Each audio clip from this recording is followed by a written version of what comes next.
नमस्ते।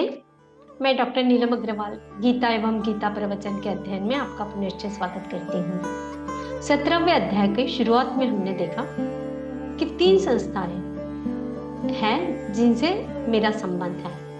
पहली सृष्टि संस्था, दूसरी संस्था है हमारा मनुष्य समाज जिसमें हम रहते हैं, और तीसरी संस्था है शरीर। और इन 3 संस्थाओं के लिए त्रिविध क्रियायोग बताएं: यज्ञ, दान और तप। आइए आगे बढ़ते हैं।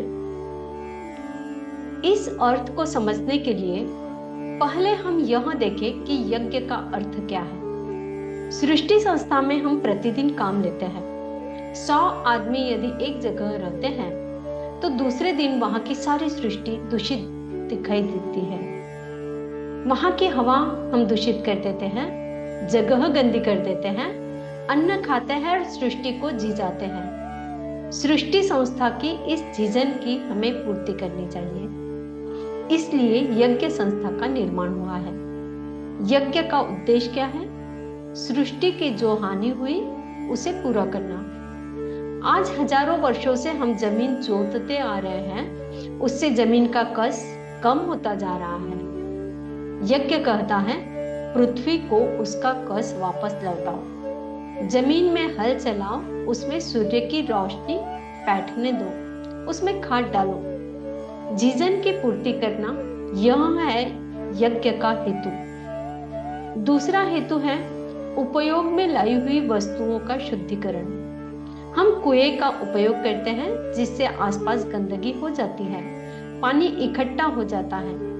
कुएं के पास की यह सृष्टि जो खराब हो गई है उसे शुद्ध करना चाहिए। वहां का गंदा पानी निकाल डालना चाहिए, कीचड़ दूर कर देना चाहिए। क्षतिपूर्ति करने और सफाई करने के साथ ही कुछ प्रत्यक्ष निर्माण कार्य भी करना चाहिए। यह तीसरी बात भी यज्ञ के अंतर्गत आती है। हमने कपड़ा पहना तो हमें चाहिए कि रोज सूत काट कर फिर नव निर्माण करें। कपास पैदा करना, अनाज उत्पन्न करना, सूत काटना, यह भी यज्ञ क्रिया ही है। यज्ञ में जो कुछ निर्माण करना है वह स्वार्थ के लिए नहीं, बल्कि हमने जो क्षति की है उसे पूरा करने की कर्तव्य भावना से वह होना चाहिए। यह परोपकार नहीं है। हम तो पहले से ही कर्जदार हैं। जन्मता ही अपने सिर पर ऋण लेकर हम आते हैं। इस ऋण को चुकाने के लिए हमें जो कुछ निर्माण करना है वह यज्ञ अर्थात सेवा है, परोपकार नहीं। इस सेवा से हमें अपना ऋण चुकाना है। हम पद पद पर सृष्टि का उपयोग करते हैं, अतः उस हानि के पूर्ति करने के लिए, उसकी शुद्धि करने के लिए और नवीन वस्तु उत्पन्न करने के लिए हमें यज्ञ करना होता है। दूसरी संस्था है हमारा मनुष्य समाज। माँ बाप, गुरु, मित्र, ये सब हमारे लिए मेहनत करते हैं। समाज का ऋण चुकाने के लिए दान की व्यवस्था की गई है। दान का अर्थ है समाज का ऋण चुकाने के लिए किया गया प्रयोग। दान का अर्थ परोपकार नहीं है। समाज से मैंने अपार सेवा ली है। जब मैं इस संसार में आया तो दुर्बल और असहाय था।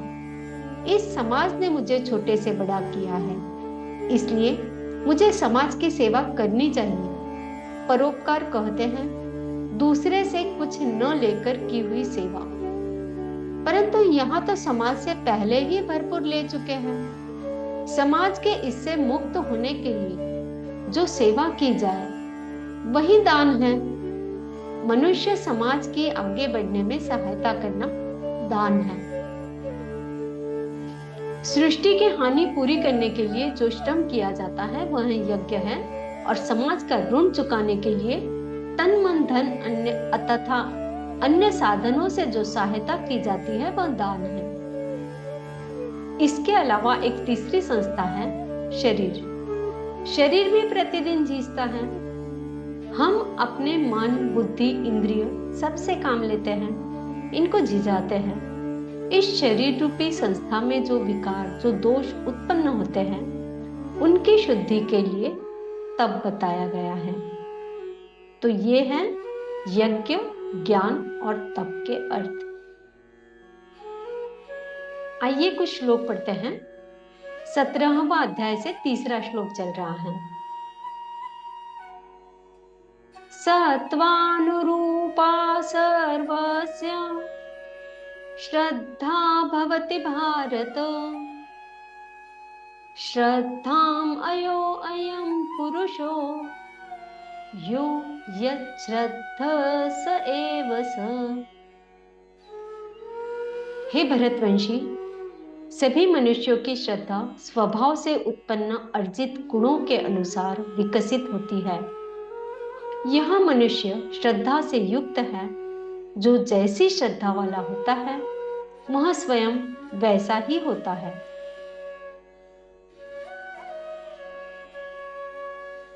यजन्ते सात्विका देवान यक्ष रक्षांसि राजसा, प्रेतान् भूतगणाश्चान्ये जयन्ते तामसा जना। सात्विक गुणों से युक्त मनुष्य अन्य देवी देवताओं को पूजते हैं। राजसी गुणों से युक्त मनुष्य यक्ष और राक्षसों को पूजते हैं और अन्य तामसी गुणों से युक्त मनुष्य भूत प्रेत आदि को पूजते हैं। श्री कृष्णार्पणम।